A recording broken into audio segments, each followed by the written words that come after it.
बहुत मज़ेदार चुटकुला नाच गीत नकटा झूमर लेके आई हूँ। आप लोग सुनिएगा ज़रूर। आप लोग के अच्छा लगे तो वीडियो के लाइक, चैनल के सब्सक्राइब ज़रूर कीजिएगा। आप लोग के दिल से धन्यवाद।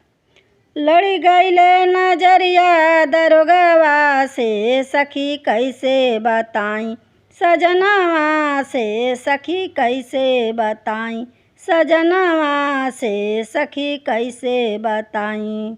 लड़ी गईले नजरिया दरोगवा से सखी कैसे बताई, सजनवा से सखी कैसे बताई, सजनवा से सखी कैसे बताई।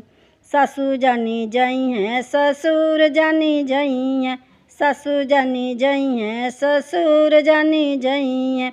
हमके निकाल दिए घरवा से, हमके निकाल दिए घरवा से सखी कैसे बताई, सजनवा से सखी कैसे बताई, सजनवा से सखी कैसे बताई।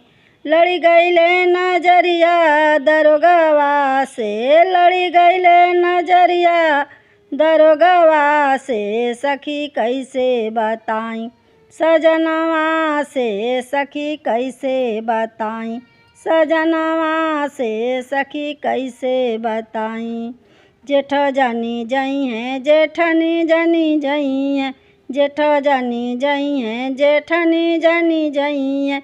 हमके निकाल दिए घरवा से, हमके निकाल दिए घरवा से सखी कैसे बताई, सजनवा से सखी कैसे बताई, सजनवा से सखी कैसे बताई।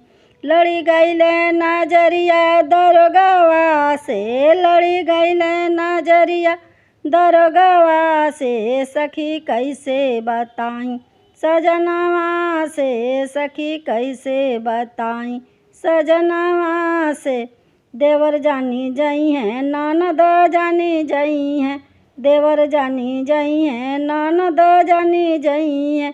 हमके निकाल दिए घरवा से, हमके निकाल दिए घरवा से सखी कैसे बताई, सजनवा से सखी कैसे बताई, सजनवा से सखी कैसे बताई।